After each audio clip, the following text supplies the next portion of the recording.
Good morning, beautiful creatures. I hope you're having a beautiful day.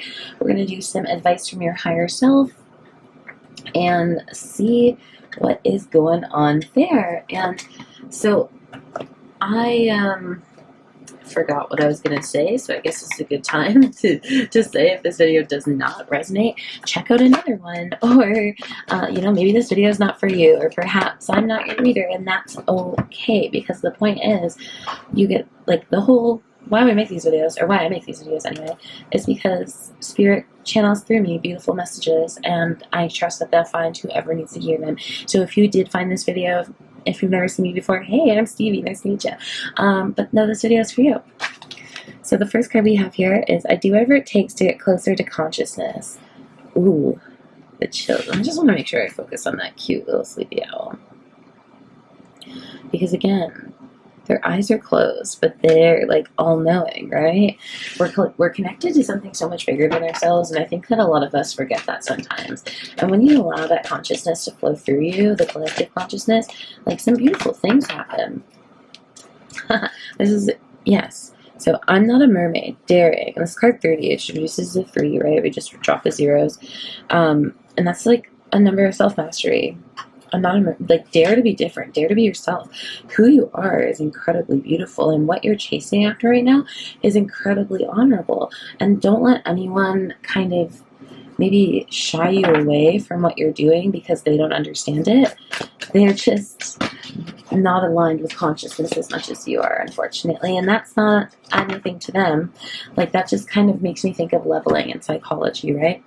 When people are uncomfortable with change, they want to bring you back down to their level when you're growing, and that is, it's not okay for a number of reasons, but like that, you don't have to, like, all you need to do is continue staying in your lane, being you, growing, and doing the things you're doing, and when they're ready to rise to your level, then you're there to welcome them, right? You don't have to like shun anybody and text them and be like, you're a bad person and I'm growing ahead of you, blah, blah, blah. Like, no, you don't have to do that. Like, sometimes we just grow at different speeds, 2, 2, 2 on a timer.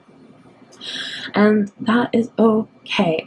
I do whatever it takes to get closer to consciousness, and you're daring to take risks. So like, I really feel like this is a good omen. I kind of have like this high energy right now, like almost like I'm stepping up into something.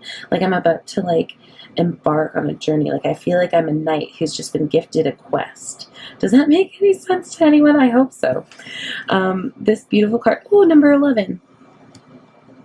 Each evolutionary turn requires you to give up who you think you are. Oh, and this is beautiful. And it goes so like well in hand with both of these cards. Doing whatever it takes to get closer to consciousness, well, that requires and I don't want to say giving up the ego. That's not ever something we want to do. We just want to make friends with it and understand it a little bit more, right? It's there to help us, it's there to guide us, but at the end of the day, we're not our ego. We can't make decisions based on that, and we need to, like, fear and ego, we need to make friends with. We don't, like, there's no need to remove them completely because they are there to protect us, right?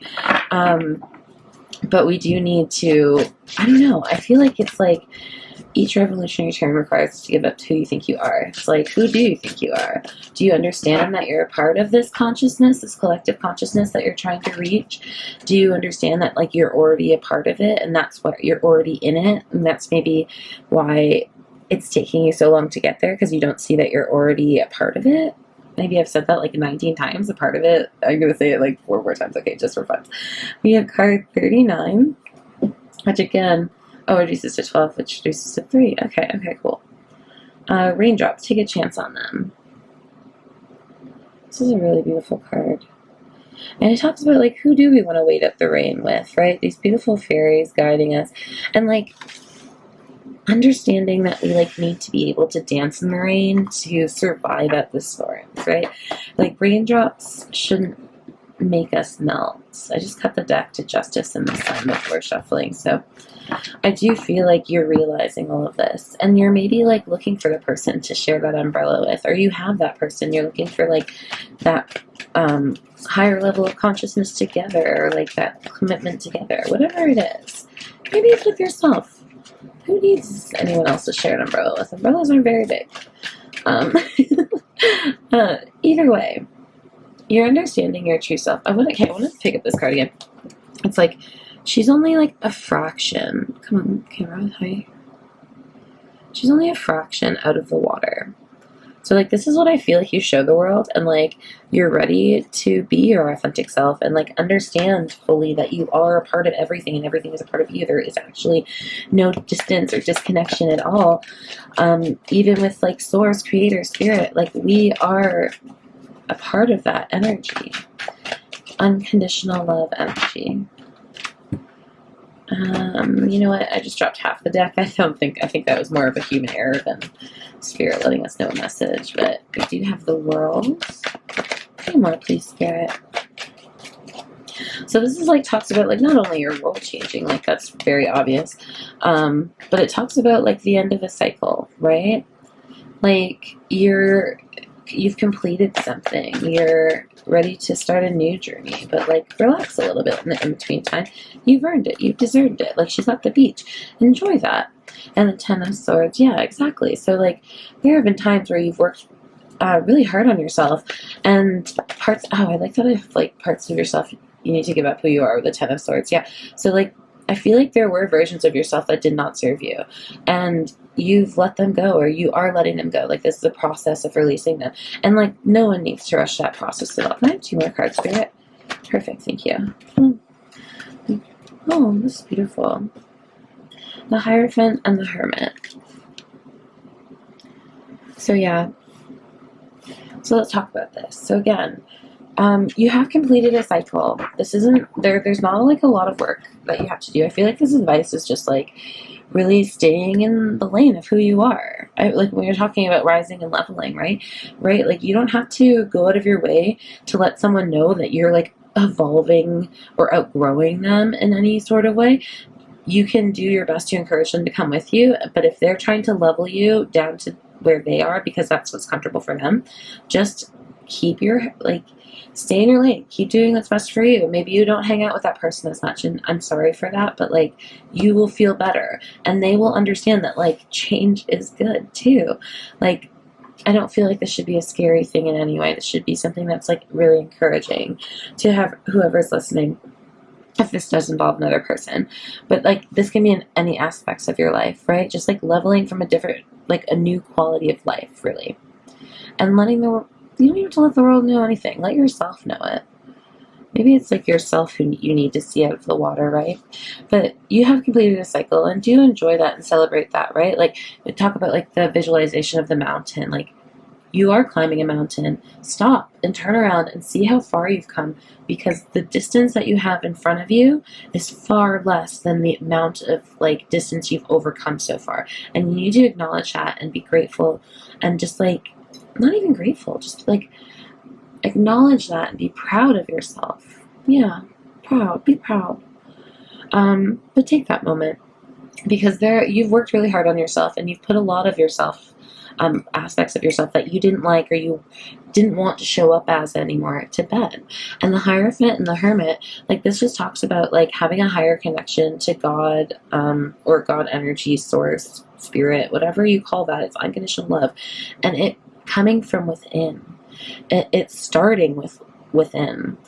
And I feel like everything really starts within, even if it looks exterior.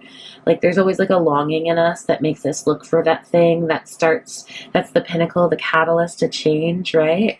And I really feel like there is this sense of 9/11 on the timer, which for me 9/11 means ending a cycle, 9, and 11 moving in the right direction. So you're ending a cycle and moving in the right direction afterwards, or moving in the right direction with the end of a cycle. You get it. But anyway, there's always this higher connection, this longing to something more that starts the change in us, that starts to change in everything else. And when you want to change your like exterior reality, you have to change your interior energy. So you have to already kind of be living in the energy that you want to see outside, and then the outside changes as a fact of that. And I know anyone who's listened to Abraham Hicks or any of the other beautiful teachings of channelings would already know that. So I don't know. I definitely feel like your higher self has like a lot of confidence in you. Well, obviously they are you, and they see everything from a higher perspective. But I feel like this is just reassurance that like, yeah, I just got the duck to the page of swords. You're being watched, you're being protected, you're being guided, you're so loved. And at the end of the day, you just need to really choose yourself. So we're going to get one of these affirmator cards. Thank you. Oh, I love this. Self-love. I openly embrace a feeling of self-love, the PG kind. I love myself because I understand myself. I love myself as the most committed partner I will ever have. Let's try that again. I show myself love any way I can, and when I screw up, I remember to be sweet and gentle with myself. If not, I'm gonna make myself sleep on the couch. Got that, self? Yeah, it comes from within, right? Or if you're looking for the next step in that, it is self-love. So please take whatever that means to you. So whatever process you're in, 1111 on the timer. And this is going to mess you guys up because I have this little like opening now that says my website that probably throws everything off by 12 seconds. So I apologize for that. But on my timer, that's what it is. And then this beautiful Love Your Ego Edition Self-Forgiveness Oracle deck. I forgive myself for thinking that I know better than life itself. I choose to believe the exact circumstances needed to create the experience most suitable for me is perpetually being created, regardless of what I think or do about it. And that is the absolute truth. Everything is always working out for you. All the time. Even when things don't go in your quote-unquote favor, it's always going in your favor. Everything is always working out for you. It's guiding you. It's building you. It's teaching you. It's lessons and blessings, right? If you're not receiving a lesson, it's a blessing. Like you're receiving a blessing. And in that blessing or in that lesson, you will find the other. I'm just going to stop saying those words because they mean nothing now. But I love your guts and gross bits. Cheers to your success, friends. This is beautiful. Just continue being amazing. Just who you are. You're already there. Take care. Bye.